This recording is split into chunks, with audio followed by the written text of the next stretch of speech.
And welcome to another exciting adventure on Riding Through the Unknown. I'm your host, Michael, and I have a couple of announcements for before I get over to our amazing guest. And the first announcement is thank you all for tuning in. And I know we had another guest scheduled, and I am so grateful that our guest tonight was free and available. So you all are in for a huge treat. I was hoping to get her on this show. And so I'm grateful that it's happening. And second announcement is for you, Laura. You threw me off because it's a star seed. I was like, wait, how am I supposed to introduce you? But I just want to say my heart and my show's heart to you. Thank you for your service and the sacrifice that you did in serving the country and yourself. You're welcome, Michael. That was in from 2000 to 2006. It seems like another lifetime. You're welcome. Well, I am excited, and we have been talking a lot offline, so you guys are in for a huge treat. And Jim is thanking you for your service as well, Laura. And Thank you, Jim. I am going to turn it over to our awesome and amazing guest. She has an extraordinary voice and gift that I can't wait for you all to experience. And so, without further ado, I give you the one, the only, multi talented, multifaceted Laura Ferguson, aka Starseed Lolo. Wow, Michael, what an introduction. Let's see if I can live up to that. Just be But yourself. yeah, that's always best, right? Best policy. So Laura Ferguson is my real name, and that's also my author name. I've authored a few children's books in English and Spanish, 2023, 2024. More recently got into a novelette, sci-fi, fantasy, parallel life, really cool, series started, and I'm screenwriting that right now. Starseed Lolo comes from my music artist name, which I started songwriting. Songwriting part came easy to me as being an author and a retired investigator from the Department of Justice.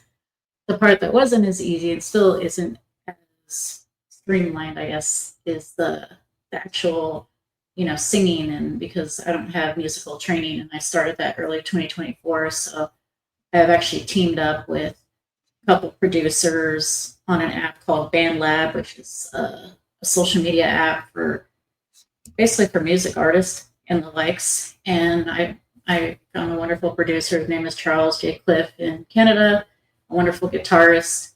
He's actually an attorney named Carlos in Puerto Rico, which is cool because my Spanish is like, okay, my dad's from Mexico, my mom's American, and I can get by. I'm a dual citizen now.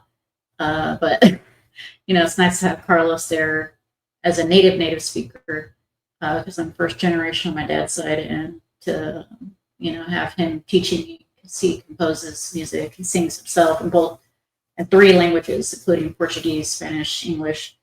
And I'm working with a couple other producers, a female producer named Daphne in Boston right now. And the gist of my songs are Starseed, uplifting, spiritual awakening. My most recent song is Dark Night of the Soul. Michael just heard it, I believe, yesterday or today. I don't know if you have any comments about that, Michael, but it is in reference to Dr. Carl Jung's Nigredo stage, which is Black in Latin for the dark night of the soul, depression, and how these traumas or these depressions and bring us to awareness of our spiritual awakening, which for me happened in early 2021-ish. So I don't know if where you want to go from there, Michael, but there you go.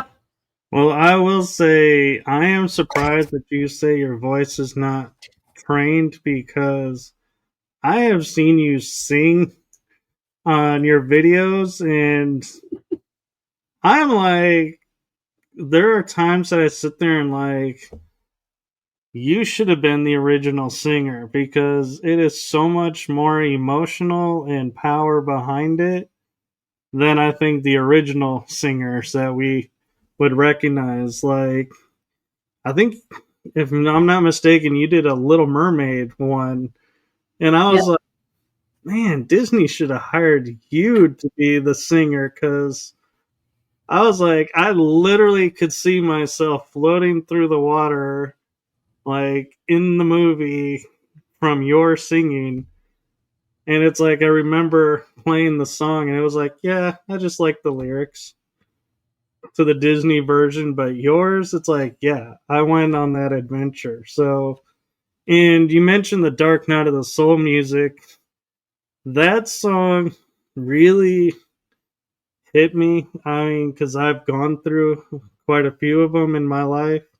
I think we all have, but it was like it resonated, and it was like, yeah, somebody finally put into words what it's like. It's like you get it, and it comes through, and it's like it's beautiful, and it's not triggering in any way. So don't think, oh, if I listen to this, I'm gonna go into that because some music will do that. I don't think yours does that. I think yours just kind of allows someone to know you're not going through this alone because you went through it, and your song relates, I think, to everybody can relate to it and feel less alone going through it, which I know is strange because Dark Night of the Souls you do on your own and you find the healing within, but there is comfort, I think, that comes from the song. So thank you for that.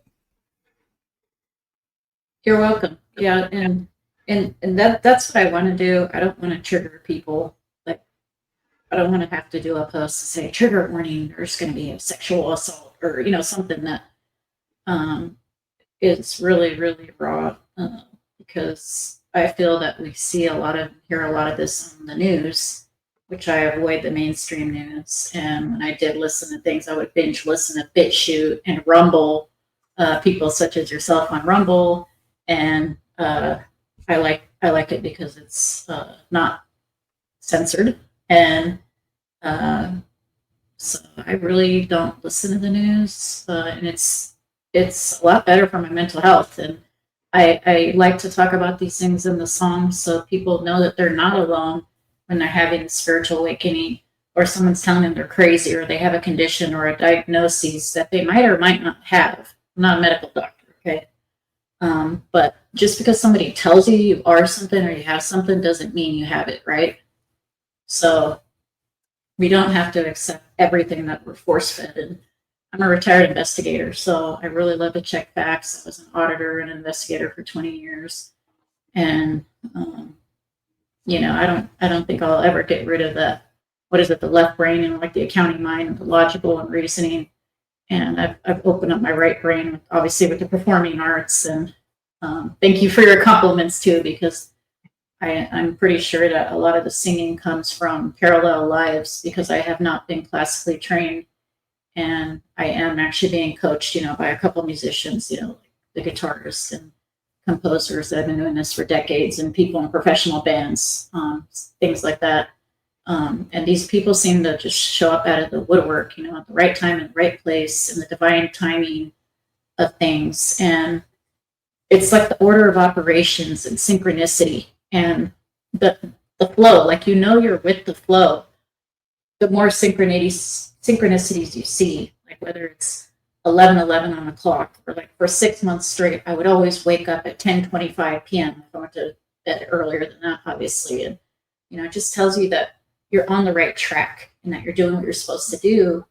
And I literally binge listen to Bashar. I think that Daryl Umpus channelings with Bashar in practicing the formula, which is just a basic, basically just follow your passion in that moment.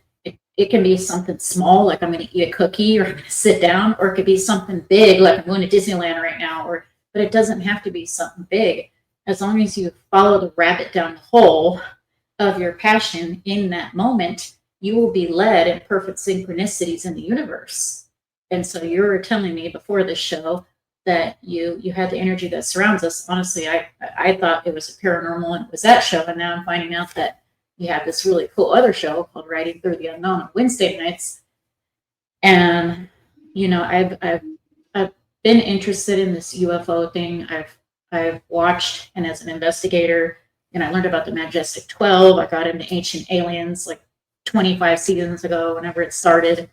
I was telling people about Ancient Aliens. I told my mom, "You gotta watch this." Oh my god, you don't know Ancient Aliens? The guy with the crazy hair, the Superlos guy.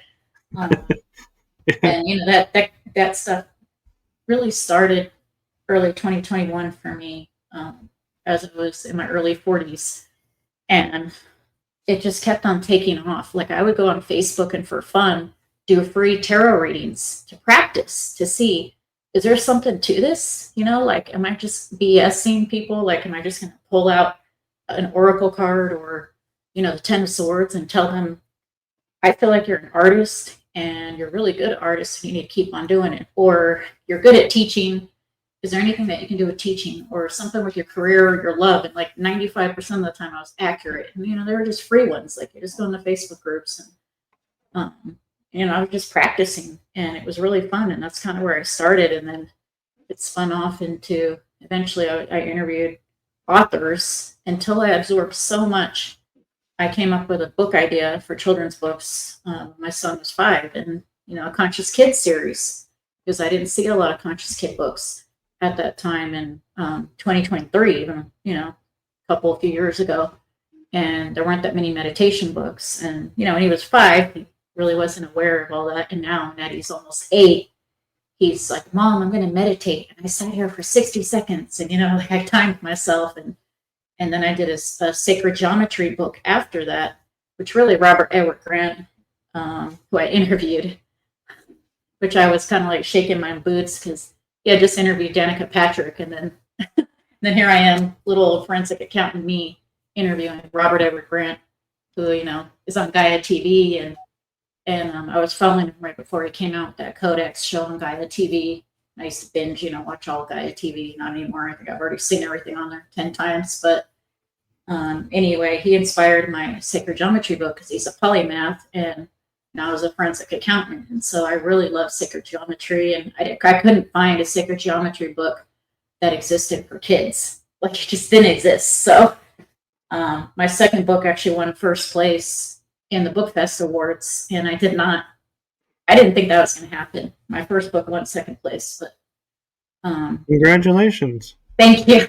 I'm going to enter again this winter for the novelette, The Entanglement, which the first book is about parallel lives on Mars and on Gaia here on Earth in Atlantis roughly 11,500 years ago.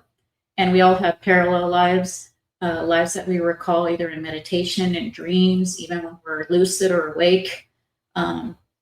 Things that we are experts at naturally, like me with my singing, or you with your interviewing, or you with writing, because I know you write books as well.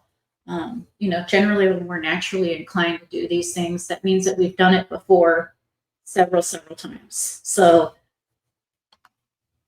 it's just amazing to me because with parallel lives, like I could go infinitely in books from, till I'm 90 something years old and I'm 40 something right now. So I am like letting it go with the flow. So if something comes out, it's like channeling writing. I'm like, no, I don't want that character to die that way. And then like my higher self is saying, yes, that's how it happened. Write it down. I'm like, okay, damn it. And then, so I'm just like writing it down.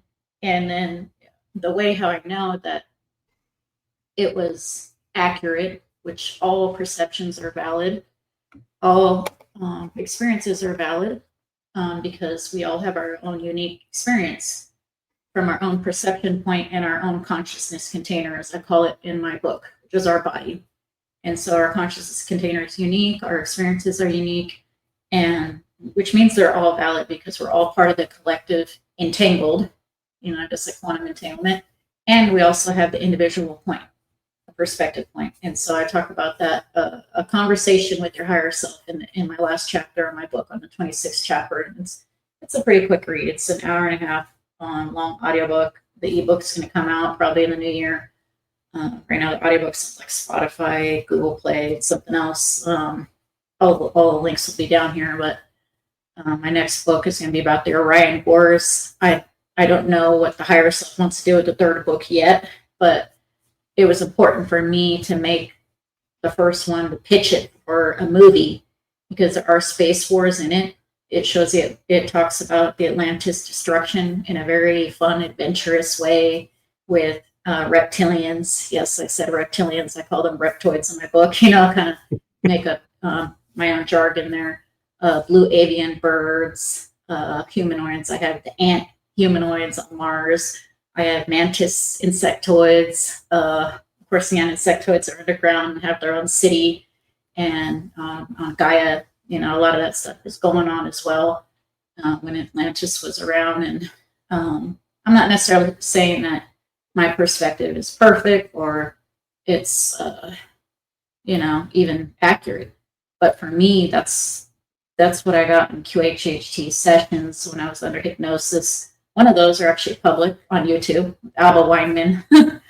And that the ET life from Mars is in that one. That's a blue Lyrian cat humanoid. And I have an illustrator, making these so people can see, what does a mantis being look like?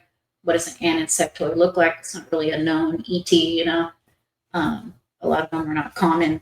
And shockingly, on Gaia TV, like Greg Braden will say, "Oh, the Orion Wars is Star Wars." I'm like, no, it's not.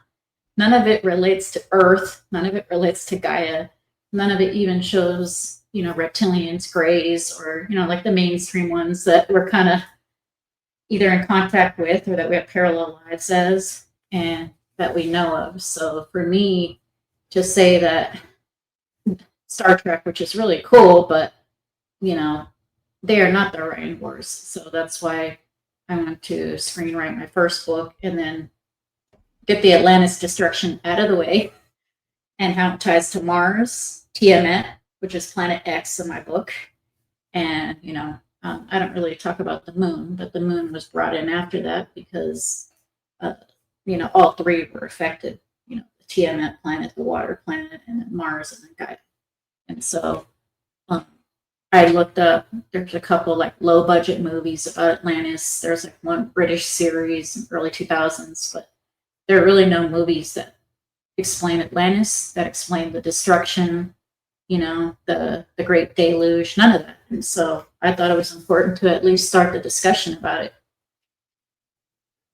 I agree. And I will say, synchronicity and I see parallels between Star Wars and the Orion Wars. I'll admit, I'm not saying that in my opinion, they're both the same, but there are parallels. And one that was synchronistic to me was when I was watching. I think it was episode 9, where Rey goes in the desert and buries the two lightsabers and then stands up and kind of is like, that's the end.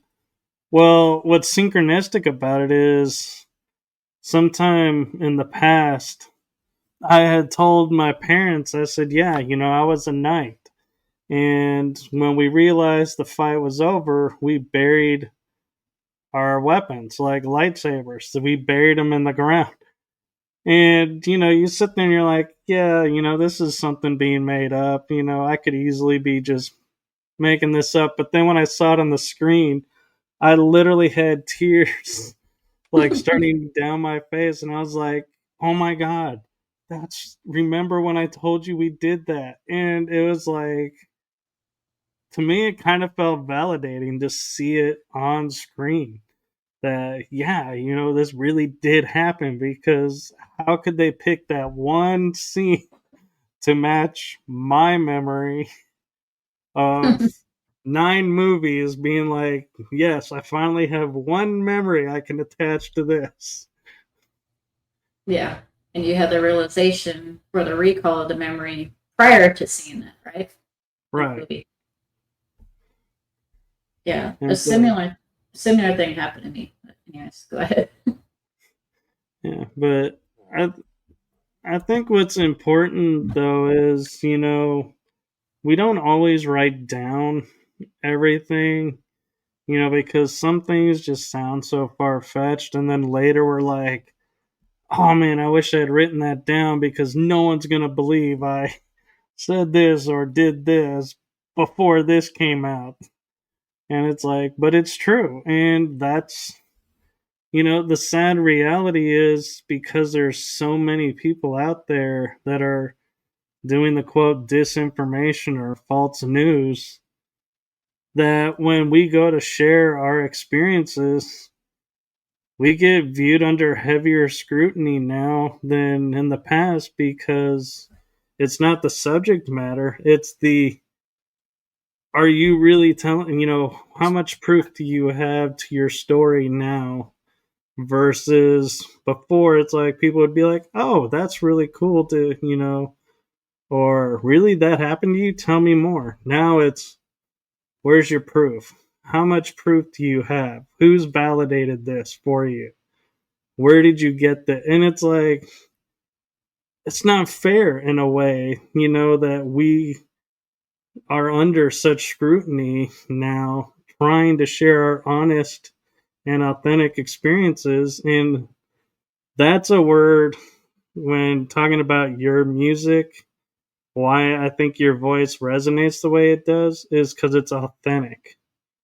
You're not, you don't have an agenda to the song like the artists do that are singing it. They're like, they want the hit, they want it to go number one. You're just singing it to sing it. And so that's why I think it resonates better. So you're saying I'm keeping it real.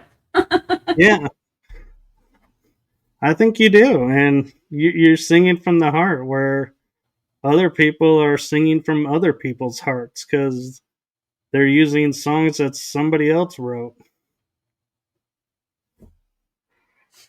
That's true. And now when I listen to an artist, even if I've heard him 500 times prior, I go down and I look at the credits and I see who wrote their lyrics. And if it's like them and 2 other people, I don't care. But I place a lot of value in having them write their own lyrics, even if they're one of 3 people, because that is coming from their heart. That's coming from their higher self, and it is keeping it real.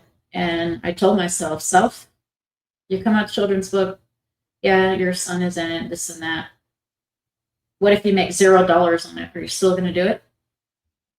And I said yes. I said okay, so I'll do it. And then that rolled into another one, and then another one, and then a Spanish version, and then the sacred geometry one, and then publishing for a couple other people. One of them is a dentist in New York, and helping other people on kind of mentoring. I think I like to mentor people and kind of train people. I got a lot of that leadership stuff from this training and stuff, and helping others from the military, and so that's stayed with me. And I have a master's of art organizational leadership, but a lot of that stemmed from the military. And so, anyway, I'm trying to remember what my point was, but when we come to these realizations that, like I've seen Unacknowledged with Dr. Stephen Greer, and then you do hear clout from certain people that he's quote unquote not telling the truth, and then you hear from other people that he is. And so at the end of the day, you have to weigh your options and just decide. You can go down a rabbit hole, like my investigator self will go, finding out, binge listening to something for 500 hours and be obsessed with finding information and studies and, real logical documents that came from FOIA Freedom of Information Act requests from government documents and stuff like that. But it's really garbage in and garbage out. So, how can you really verify a source document depending on where the source is, and if that person has passed away and it's decades now, such as like the moon landing, like it's something that happened in the late 60s and all these Apollo missions and these people that are literally on their deathbed making confessions about moon landings and, misinformation or true information. And, Roswell is still, there's been a lot of hearings about the UFO disclosure stuff. And unfortunately, a lot of that clout with a lot of the people that are not being honest have made the way a little bit more challenging for us. And so when we do come out and we say, we're involved with the hybrid program, and can I prove that? No, not necessarily. It's not in the astral. I'm a hybrid mother or something. If we say something like that, it's outlandish because unfortunately there are those plants and distractions that are out there that are either being funded, or backed. And so, yes, I believe that there are some factions that are, I guess, throwing clout out there to confuse and distract the masses, if that makes sense. It does. And one thing I want to ask about and make sure bring awareness to is the Starseed National Official LLC. Can you share what your mission and and what that's all about? Yeah, so Starseed Nation Official LLC, it actually started out as a couple different LLCs when I lived in California before moving to Florida. It was Starseed Metaphysical Shop LLC, which was primarily for publishing and for books. That's when like the children's books started, and then I actually published a couple other authors under that LLC. Prior to that, I was Aztec Indigo Moon, so I'm about a third Aztec, and that's when I was just doing the readings on Facebook, and wasn't making a lot of money because most of it was free, and just for training and practicing. And now, it's really actually a blend of the music side of it, the conscious music, and the books, which are being screenwritten for movies, for pitching to a movie, because the book has a lot of action in it. It's literally a space war between Mars, planet Tiamat, and Gaia. And there's blue aliens falling out of the sky. There's lasers going on. A lot of the technology is what you have seen in like Star Wars and Star Trek. And so there are going to be a lot of parallels because a lot of us, and you're a space warrior, I'm a space warrior. You can just kind of tell by the person's energy if they have any kind of connection to Orion or the Orion Wars, which happened in actual reality of time. There's no time of the present, but in our experience of time, millions of years ago, the planet prior to going to Mars, it said that these incarnations and consciousness containers in a higher fourth dimension reality or at planet Maldek, and that they ended up incarnating and moving to Mars. And then this happened in my book, in the Atlantean, destruction / Mars. And then, they have actually, a lot of them have re-experienced themselves here in Earth. And so if we have an affinity toward any of the information, you were there. I was there, and so you having that, not episode, but that incident realization of like literally crying when you saw the burying scene. I had something similar happen when I read a hypnosis book. I think her name is Sarah Breast Cosmic, something like that. And she's on Gaia on a few shows. And I read her hypnotist journey to Atlantis, or something like that. This is like 5 years ago. This before I even got the idea about this one and got my own, hypnosis session, QHHT session.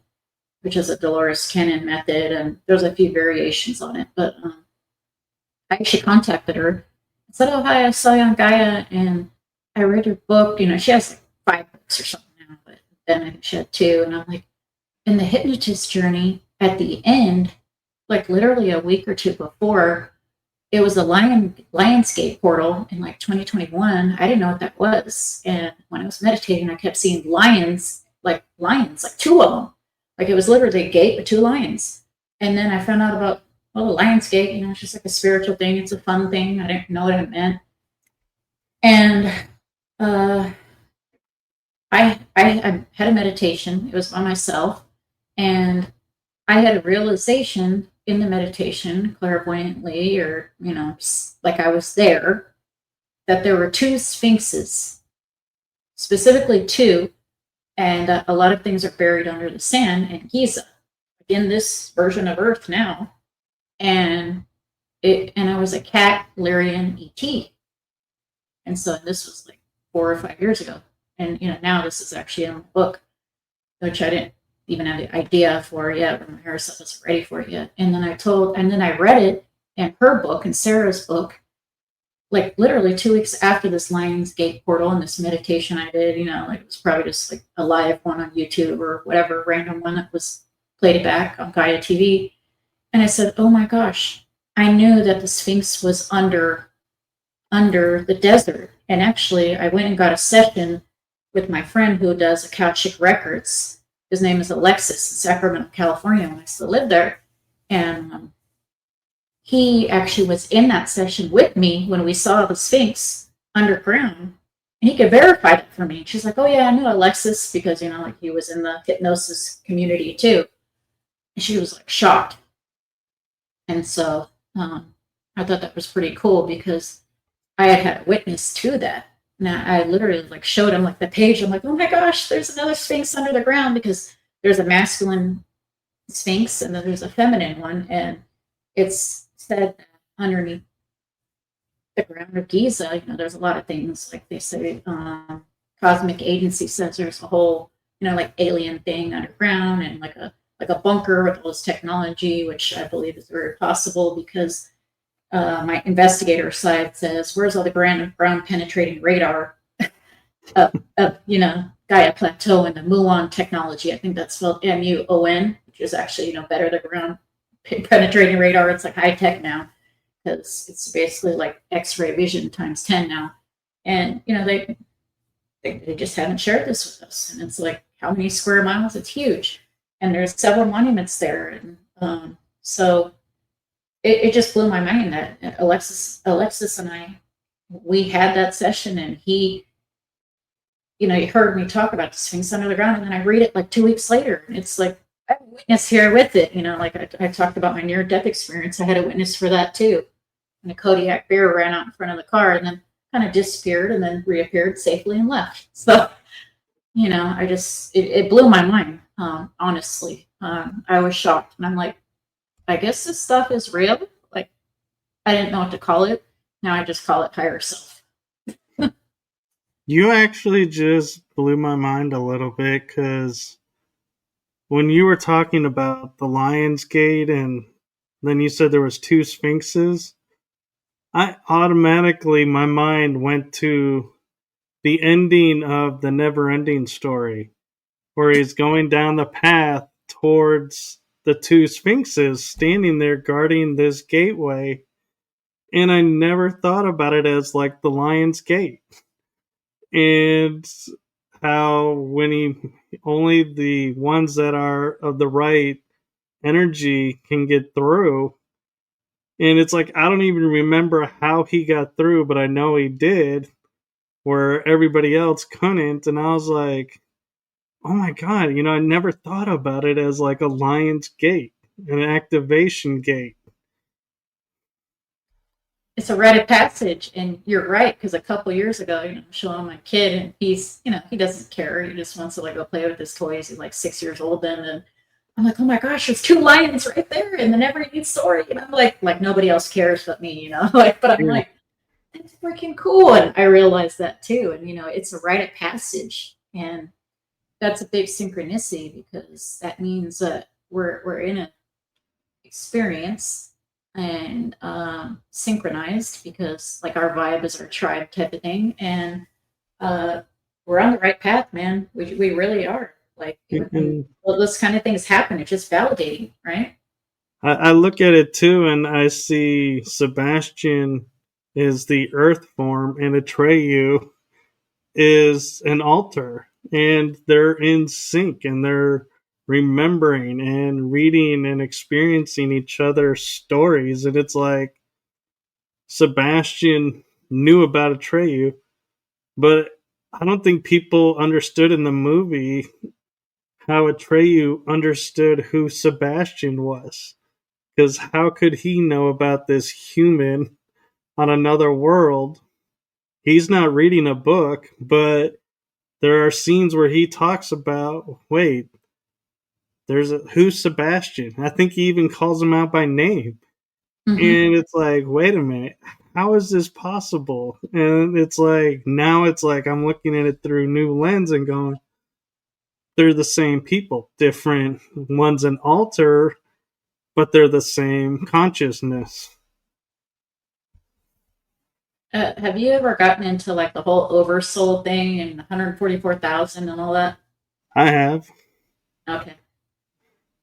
So yeah, like when I'm binge listening to Bashar, because a lot of times he'll correct people and tell them that that's not you, that's just another fractal of you. And then the person will ask, after that, well, are we the same oversoul? And then he's like, yeah.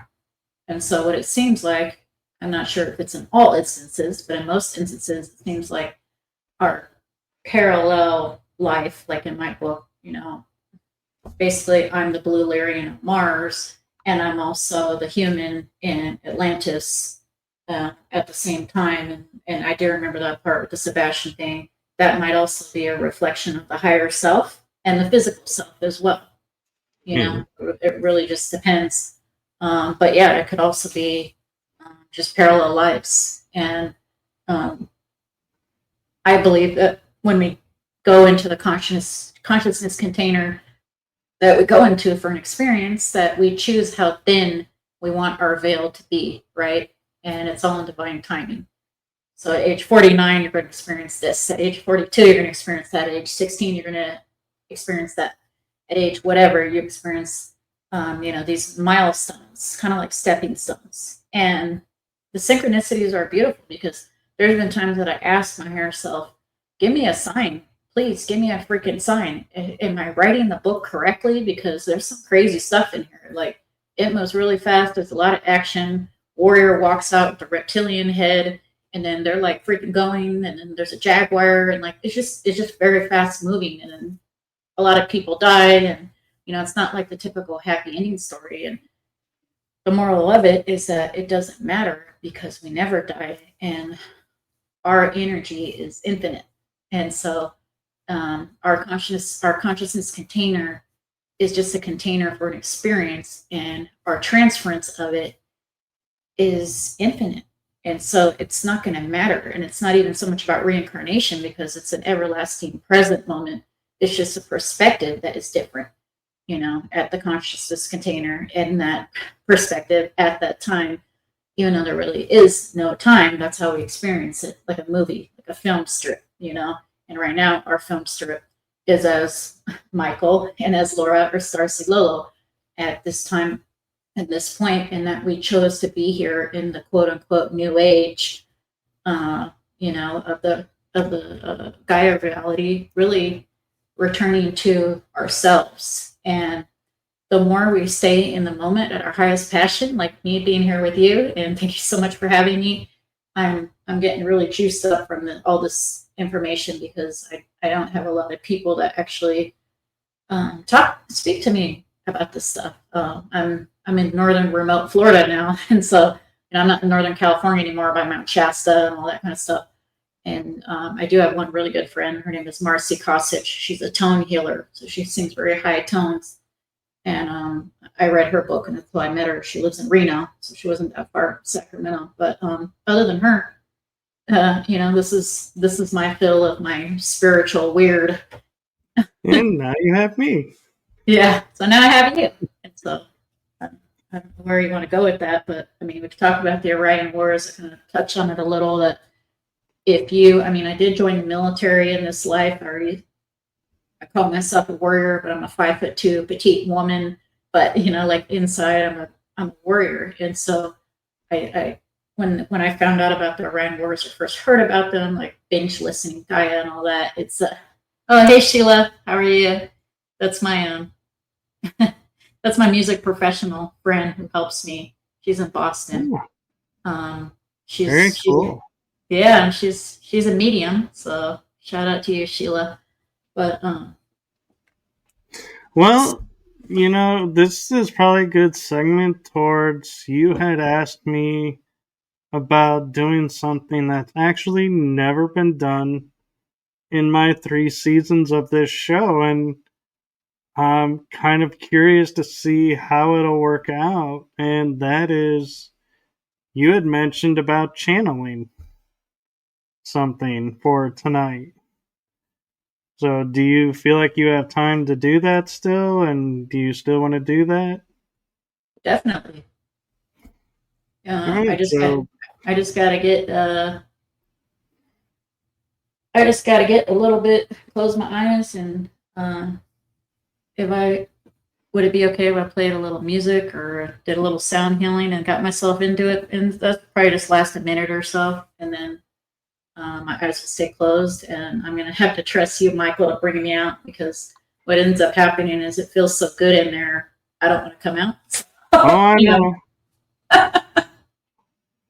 So, and I don't really have a lot of control over what's going to come out or who's going to come out. I've had anyone from Julius Caesar to Houdini and unknown ETs in between. So I don't have a lot of whoever needs to come out, it will come out. all right. And do you want to? How do you want me to know when to bring you out? Um, higher self is telling me you're going to know when. Okay. Now, if there's like a point where just like I gotta open up my eyes, this is enough, and it's a lot of energy, or I'm getting tired, I'll do it naturally. But higher self says either you're going to do it naturally or I'm going to do it naturally. It doesn't matter. All right. And we talked about ways, and so it'll be another first for the show. We have a few sound effects that we talked about using for this one. So yeah, just let us know what you need, and we'll go from there. All right. Someone, oh, that's the mystery school guy. I forget your name, sir, but I watched Jim. a couple of your Jim. Jim, I love your videos. You have some really good stuff. I've been watching your YouTube a bit. All right, so let me get in the mood here. Let me see if I can turn off this light. It might get darker. Okay, it's gonna get dark. It's okay because that light is distracting. And normally, if I turn on music, that distracts me too. Let's see if I turn this down.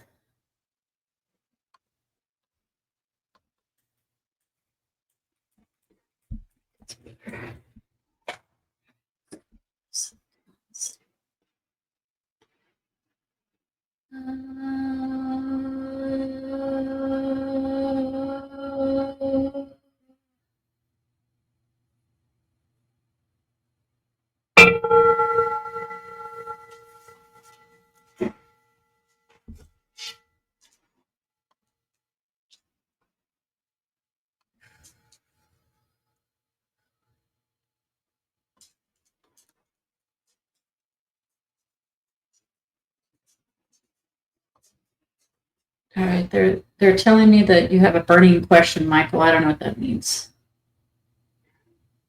To be honest, I don't either. I have to think about that. Wow, talk about no pressure. Let's see. Burning question.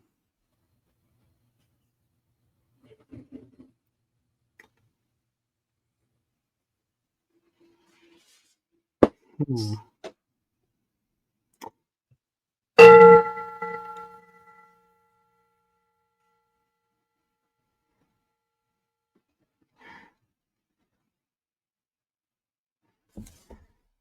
I guess a burning question that I would have on my mind that's probably on a lot of people's minds is the Project Bluebeam and all these 3i Atlas and everything going on. Is this all a distraction to keep us from seeing what's really going on, or is there something that we really should be paying attention to in there?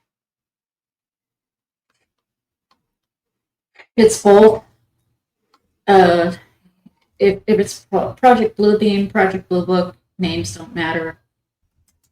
Any kind of information that you can actually scrub and either find on the internet or even by word of mouth of a lay person, short of like Bob Lazar, under under a lie detector, is that's the surface stuff is mostly a distraction.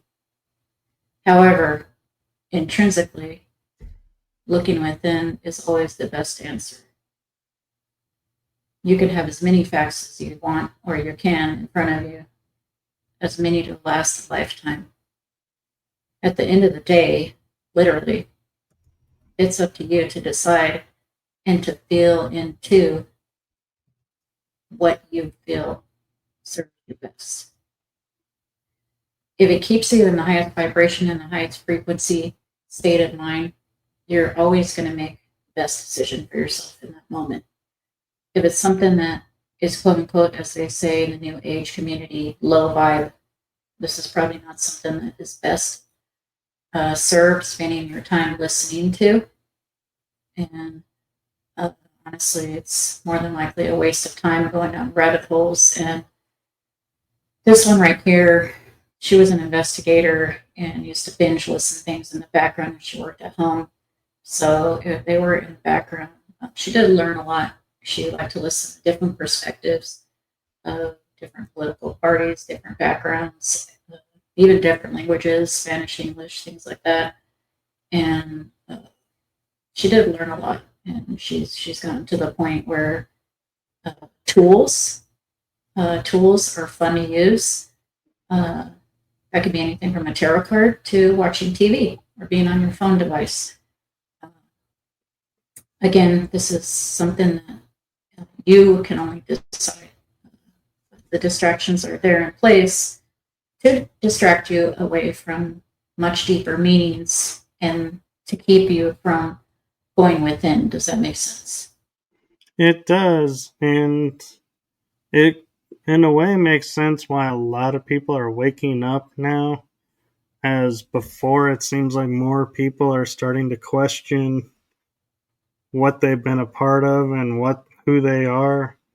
Is that the goal of going to the next level of humanity's growth? That we are those who are to awaken are waking up? Yes, in the game of ascension, because the experience is real. Okay, the experience is always real. The reality is not real. However, the experience is. That's where the value lies. Is that so? In the ascension game right now, it's a reflection from within what is without, because there is nothing without and nobody without. And so it is all within. And that is why they actually say that it's not the mind that's within the body, it's the body that's within the mind. And yes, our connection, it's not that our connection to each other is getting stronger, jumping to another level. We are just playing that game in a chess game of ascension. Does that make sense for an experience? It does, and I'm curious, and I guess my real burning question is I have dreams and visions of using what I was taught in programs to turn against those that are performing these programs against people's will. And I feel like there's more that are waking up and doing the same.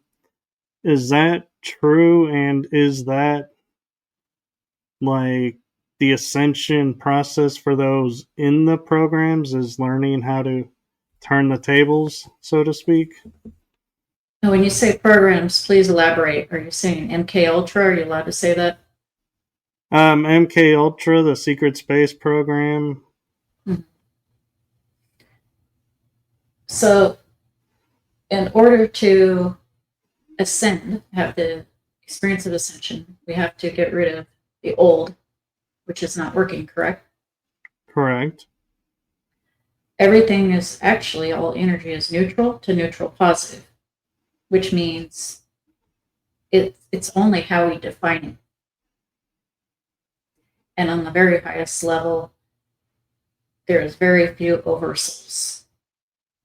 So, which is another reason why they say some people, matrix people and NPCs, just put in the background, and that there's roughly about 1 out of 5 star seeds that are the ones with the souls, and that the other 5 out of 6 are NPCs, just to give that experience. That is partially true. And so the world as we know it in this reality, in this consciousness container, in this mind and collective agreement, soul agreements, is not as quote unquote as bad as what is being portrayed. This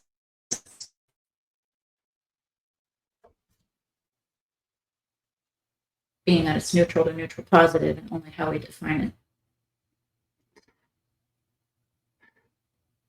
And one question I think that's on everybody's mind, and I'm not wanting to make it political, but is this the rhetoric of one side blaming the other side and not working with each other? Is that coming to an end and we're all going to work together? Or is there a reason we're seeing this quote unquote movie, as they call it, and it seems like nothing's happening, even though some of us know there is, if that makes sense? Yes, everything happens for a reason, and your perspective, and my perspective, and the all collective perspective. Nothing is on accident. There's no coincidences. Therefore, it's not in vain. It's not for nothing. And it's not really that seeing is believing, it's believing is seeing. Does that make sense? Because we are creating the reality as we go. And our energy is moving so fast, like thousands of cycles, like billions of cycles per Planck second. It is like an old movie that we were playing in the experience of this GTA reality, kind of like Grand Theft Auto. It's like a video game. My avatar is this, your avatar is that. And yes, we're all connected, like the law of one said as well. We get both. And they say roughly about 2% of our consciousness is in this consciousness container, while 98% is still as source. The ether as a whole, consciousness as itself. So remember, anything that does seem to happen, which again, it's not real, the experience is real, which is a hard concept for humans to perceive. This being speaking is from the 10th dimension. It doesn't have a name. Names are not important. The being wanted to say that. So it's like not needing a name. In these other dimensions, we don't need names because we just have our own frequency signature. Does that make sense? It does, and thank you, and much respect to you and appreciation for talking with us. And if I may, I have one question that I think Laura and some other people may benefit from hearing the answer to, and that is, we have come to learn how Hollywood and the music industry have been corrupted from what they originally were supposed to be and have turned to these satanic ritual programs. And is that coming to an end, and is that falling apart, and that's why there's no real movies coming out anymore. They're all repeats because as it's unraveling, they're still putting stuff out, but it's not working like it was before. Bingo. Dismantling. Parts of the matrix that need to be dismantled because the frequencies are too high and the energies are too high to maintain them. Does that make sense? It does. And so is that why we're seeing more disclosure type shows where man working with ETs or star beings, however you want to call them, star seeds and hybrids, are becoming more positive in shows versus the past where they were like, they're here to kill us, they're here to eat us, we have to destroy them. Correct.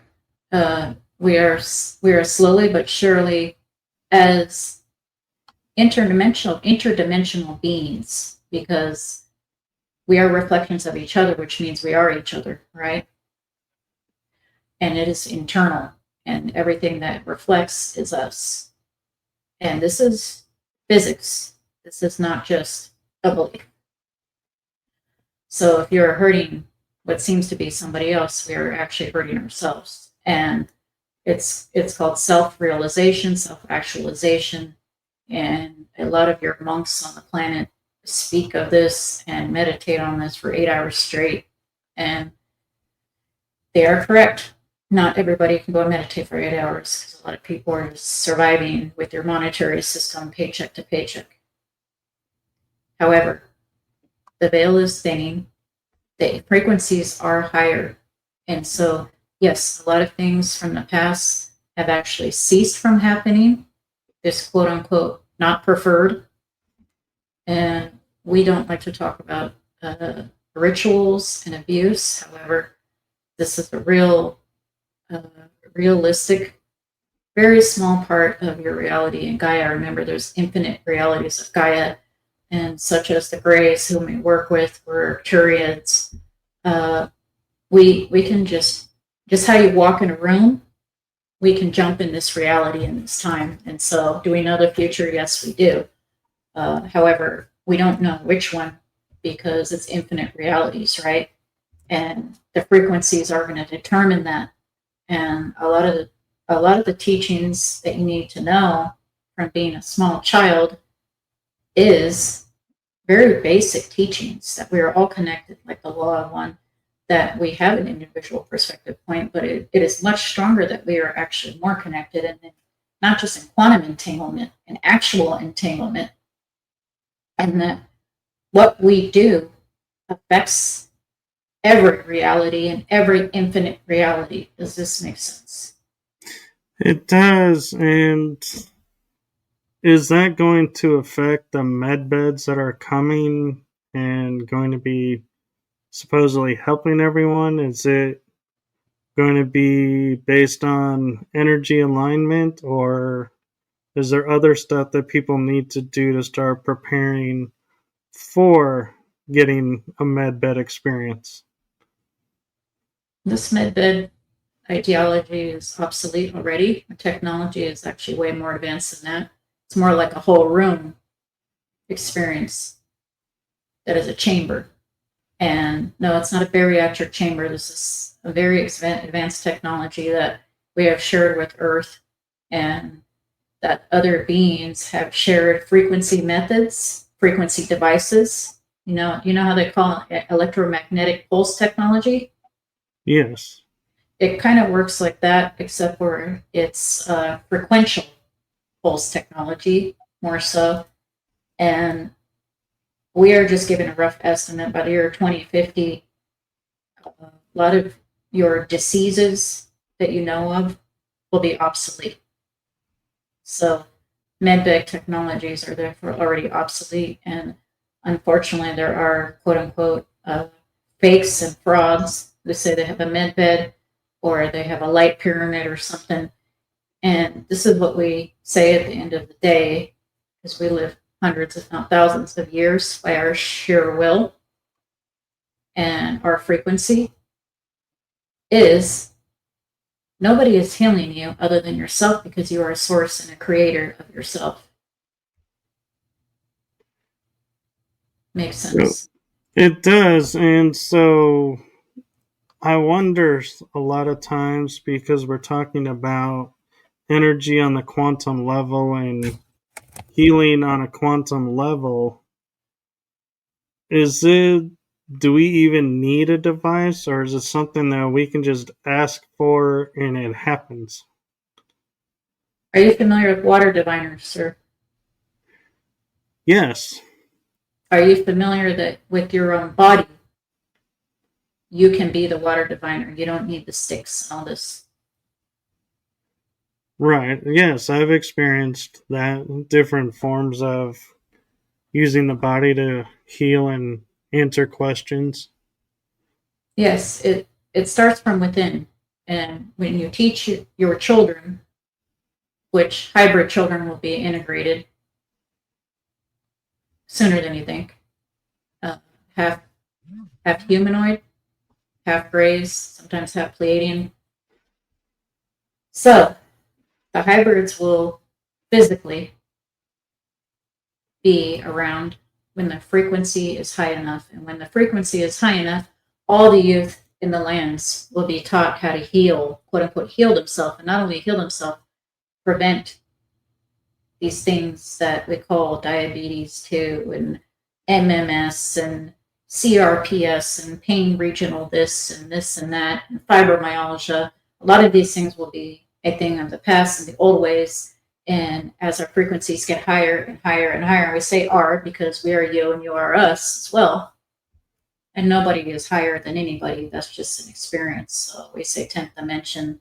It's just another version of you, just like how the Greys came here and hybridized because they could no longer mate, and they got rid of emotions, which ultimately was not smart on their part. However, they have soul contracts and agreements with people such as Laura and yourself, Michael, to be part of this hybridization program. That's a whole nother side story that we can get into another time. And we went off on a tangent. We're sorry. No, I appreciate the information. And there was a question of these healing technologies, are they like crystal chambers? And I'm also curious, are there certain crystals that can be used to bring in, help to activate the starseed strands of DNA that are within us? It's not necessarily the strands because our whole consciousness containers are piezoelectronic and magnetic, and it's more so the beliefs. So if we believe that we can levitate or levitate something, we can. If we agree that in this reality, we can. If that's why we say it starts with training the children from when they're very young, and this time of realization of having not just superpowers, but being able to live hundreds of years in a physical container experience, and then having the option to move the consciousness to another physical container. Uh, that technology is already around. Replicator technology is already around. Replicator can replicate anything that you would like. Food, anything that is made of quote unquote matter in your language. Nobody will be hungry. Nobody will go without water or air with replicators.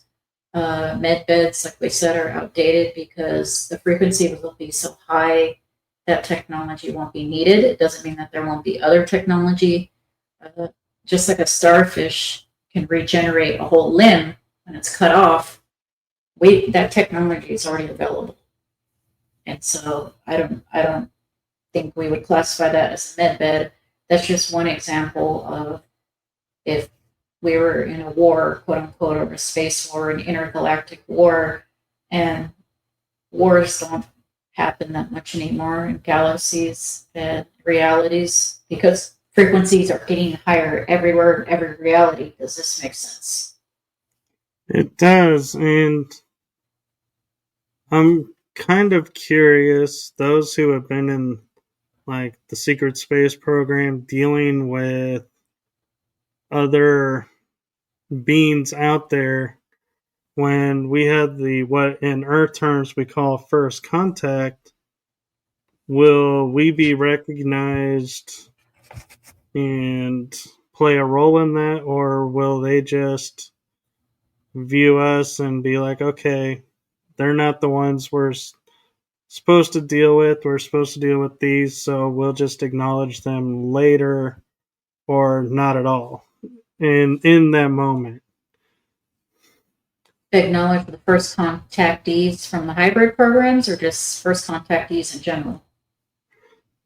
I'm just in my mind. I'm playing out first contact and being like, oh, those who from the programs will be like, I recognize. There'll be a connection of recognition, and will that be acknowledged, or will they focus on the people who are standing before them, saying, we're here to represent humanity, and we would like to extend the olive branch of peace and friendship, so to speak.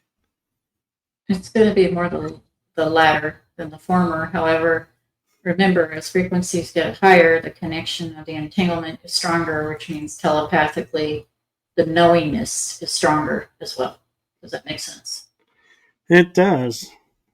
And thank you for that. And if I have two questions from the people watching in the chat room, if it's okay for them to ask.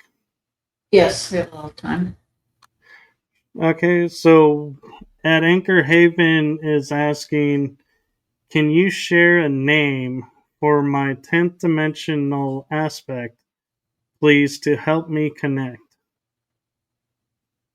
They told us Lyrian. Strong Lyrian. They don't have names of 10 dimension, but they say Lyrian ties. Cat means the Lyrian constellation. There's blue Lyrians, there's others that are not blue. They are humanoids. And strong ties are shown here in not just ancient Egypt, but all pyramids and any structure with that shape, because that shape is very important to creation. Not only does it point to the sky, it's basically going from a flat to a 3 dimension, which is creating the higher self, the physical self, and the spiritual self. Does this help? She says, okay, thank you. And the second question we have is from Jim, who's at Lucier Mystery School. And his question is, am I doing everything right for my mystery school channeling? They said self-love. Are you channeling your self-love? And what does this mean to you to follow not only your highest passion in that moment, or moment to moment, with no expectations on the outcome, which is challenging for humans and other beings of the like. But self-love is very important. Loving oneself is loving the all. This makes sense.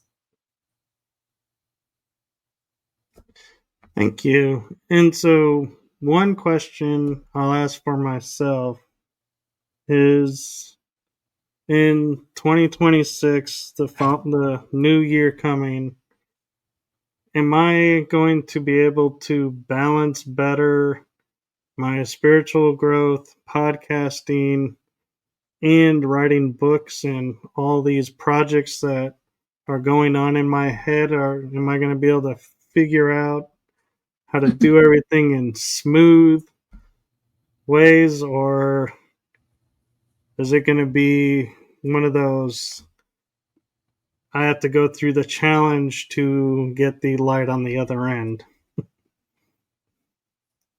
Well, first of all, Michael, you're one of us. You do have types of Arcturus, as well as Sirius and Lyra and Pleiades, and several, too many places to count, as you probably know.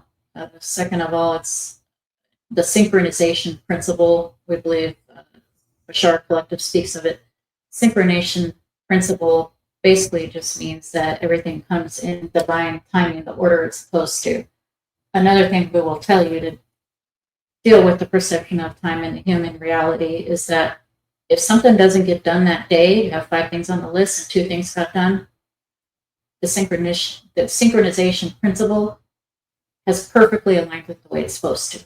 So there should be no anticipation or anxiety of what if I didn't do enough, because this one, she's screenwriting her book till midnight and wondering what's going on, and and doing music and working with 2 producers and coming on this podcast, things like that, which she loves to do all this stuff. As long as you're in your highest passion in that moment, does it really matter what you're doing in that moment? Thank you. That helps a lot. And and a planner. We say get a planner, Michael. We don't care if it's written down. You can actually get a scheduler app. They have apps on your phone. No, this one doesn't have one. She needs one too. She's laughing on the inside. But they're saying I have 2 planners. Are you using them? And using yes, them correctly? actually. Okay. Well then with synchronization, you're doing better than this one, because she has alarms and calendar invites going off and doesn't even have to. Yeah. I don't always remember to put stuff in the planner, but I am using them. Okay.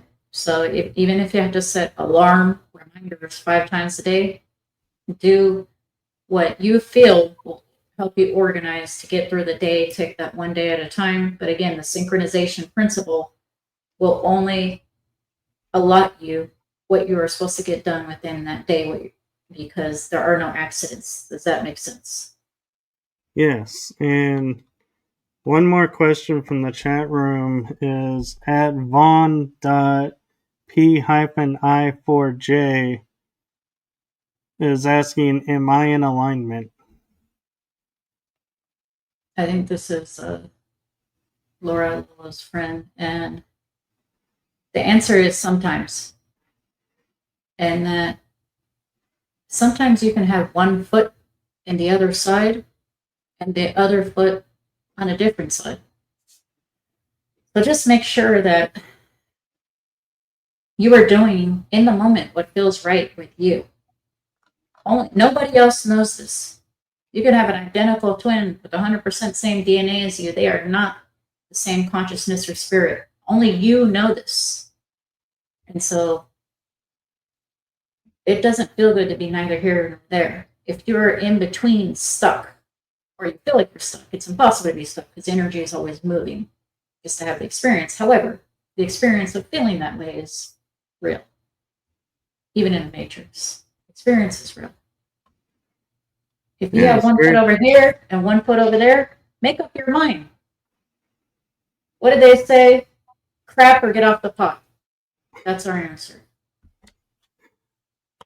I love hearing 10th dimensional beings using Earth terms and actually using them right. That is so funny. It's so great. And my last question for you, because I know energy can get taxing on bodies and stuff, and I'm sure you have other things to do as well, but I don't know that in a channeling if this has ever been asked, but do you have a message for Laura? Oh, good one. She didn't expect that one. And we just want her to know to keep doing what she's doing. That her doubting herself with music or even screenwriting, which is way different than book writing. And she did her first audiobook, and we're so proud of her. Everything is synchronized and beautiful, and she's very busy, just like such as yourself. And even in the podcasts, it was a synchronicity. She's actually crying a little right now, which is her, not us. And because there's 2 Michael podcasts. There's a different Michael and a different podcast. She's going to be on November 25th, and she was specifically asked to channel Grace, and that is she has nothing to worry about. She's going to be fine, because normally she doesn't pick. They pick, from the higher. It's just the higher self that is coming through as an archetype, and she wasn't nervous about this at all. But we love her. We are her. She is us, and she knows that we're there. She does ask for several synchronicities. She loves synchronicities. She's almost addicted to them. And let me tell you, we will give her 3, 4, 5 a day. Like she will see a word that is not a common word when she's writing her screenplay and sees some word that is not like if and the. It's not a common word, and then she looks up at the screen of YouTube. 2 seconds later, it shows up, or on a TV show, or in her book on the side, and so she loves that. And we send her these messages. Yes, they are from us, Laura. Yes, Michael, we're telling you they're from us too, which is your own higher self. Does that help? It does, and thank you. And from my heart to you and all who are around you, thank you for sharing this time with us. And I feel like now would be a good time to bring Laura back, and peace to you and love and light to you. Thank you, brothers. Thank you, sisters. We love you all, and you're all doing great. Everything is in perfect timing. Everything is for the highest good of the all. Even if it's a moment you don't prefer, change it. That's what we say. Have a great night. Thank you. You too. All right. Just a minute.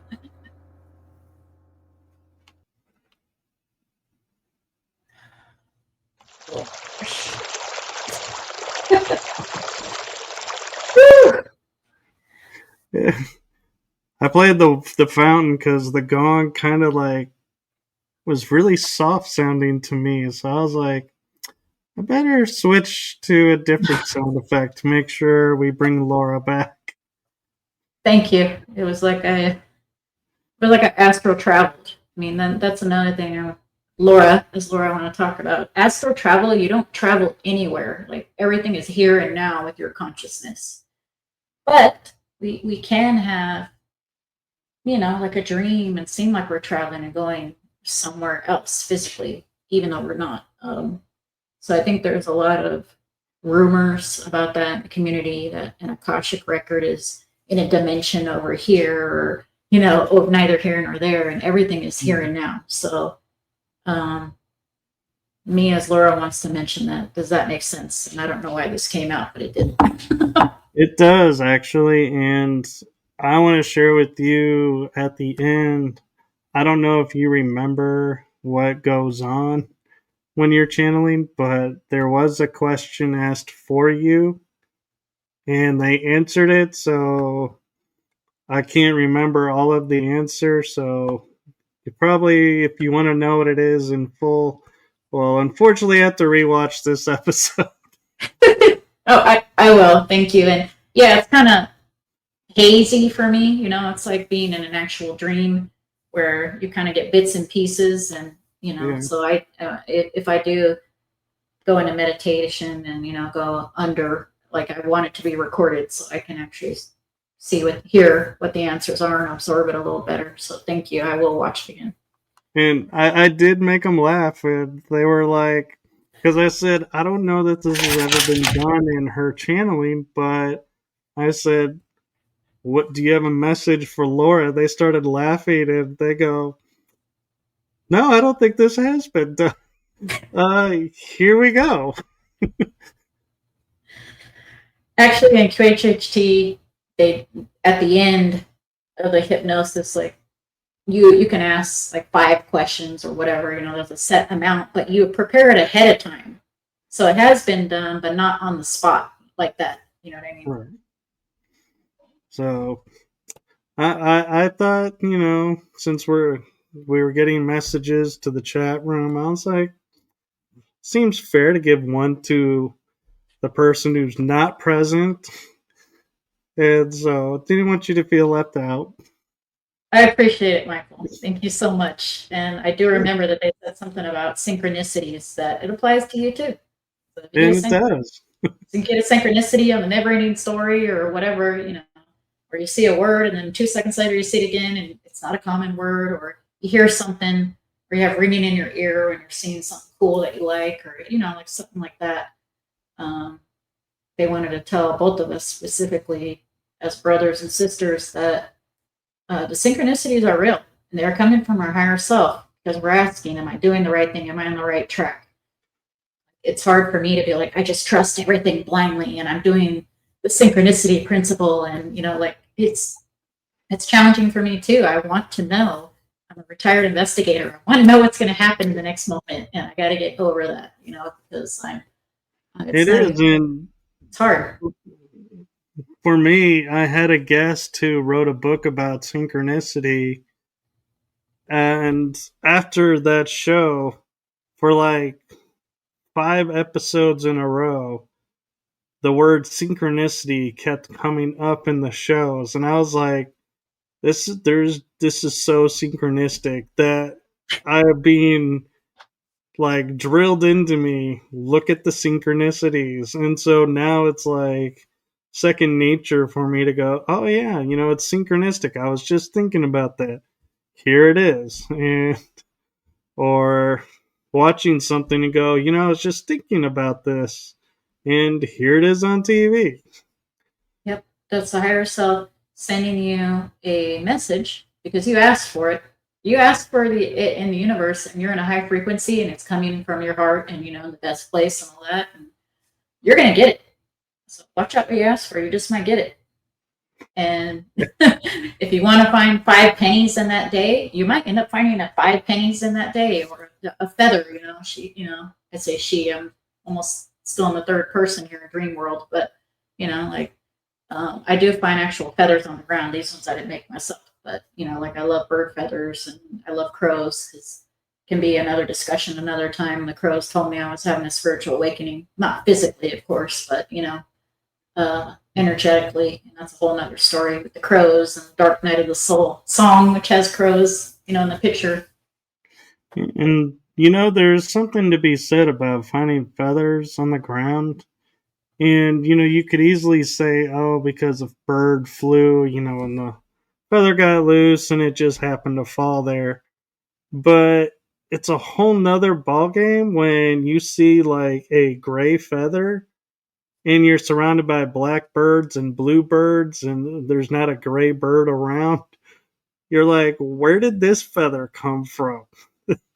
There's no bird around that it matches to, and that's where it's like I really take notice, and I'm like, I'll take a moment and say thank you for this message and move on, and I leave it where it is, even though I know it's probably a gift for me, but I feel like this is a gift that even though for me I want to share it with everybody, and I don't know, somebody else may come along and be like, oh, I needed that feather today.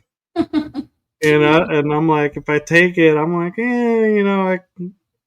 I'll remember it with or without the feather, but I feel like there's beauty in leaving it for other people as well to see and experience.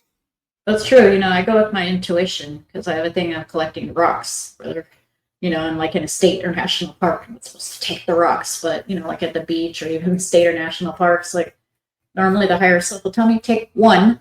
You want to take 5? We say take one because leave others for other people. And those ones are supposed to be there for a reason. No, don't take that one. I'm like, oops, sorry. And then, no, don't take that one. Okay. And then I'm like, okay, I'm going to take that one. Yeah, that's fine. Don't take any more, Laura. I'm like, dang it. But, so I use my intuition. If I don't need the feather, I feel like, like I don't grab it. But if I like it, then I will grab it, and maybe it's meant for someone else or, I say it's another version of you sending yourself the message, which is really cool. Whether you take it or Right. not, it's for you. And I love how you get that too, is like, I'll hear in my head, oh, pick one, this is a gift for you. And I'm like, ooh, I like that. No. I'm like, and like you're saying, you go for a different one. They're like, no. It's like, why don't you just tell me which one you want me to pick? Well, instead of going through this long puzzle of figuring out which one I'm supposed to take, because I'm obviously going somewhere else with it. Yeah, sometimes it's just meant for the experience. Other times, part of the experience is actually taking it home with you. And it's trusting your intuition, and actually that's an analogy for life. The other day I said life is just a distraction. It is. But it's more importantly and deeper. It's an experience. And the analogy of life is moment to moment and living in the moment. And if in the moment your higher self says take the damn feather, take the damn feather. If they say no, then don't take it. That's a good way of your compass, your inner compass of practicing. Because we don't need a tarot card to tell you something. We are our own, intuitive being.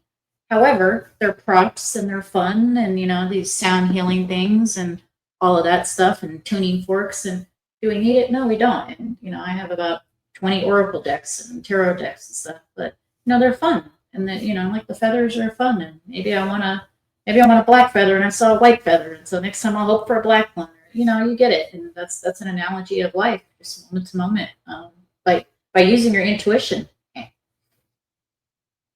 Yeah. And I love how you have like 20 plus decks, because so do I. And it's always fun of going, I know I need to do a reading. Which one is it? No, no, no, no. And I'll finally go, is it on this row? No. Is it on this row? No. Is it in this column? Yeah. Okay. I got a choice of 4 now, which narrowing it down, learning the game to narrow it down. Exactly, exactly. And as long as you follow your intuition, you can't go wrong. Remember, everything's synchronized anyway, so there really is technically no wrong decision that you can make, which is kind of cool on a higher level.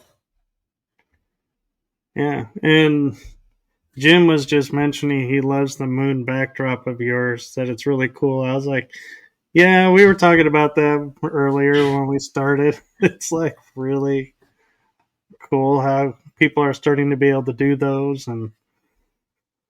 But yeah, and so thank you for coming on. And you know, we we have I'm going to plug this in January. Laura will actually be on my other show, The Energy That Surrounds Us. So look for that. And you never know when she'll be popping back up on this show, or maybe multiple episodes on the other show, or both. I'm not going to deny her if she wants to come on any of the shows.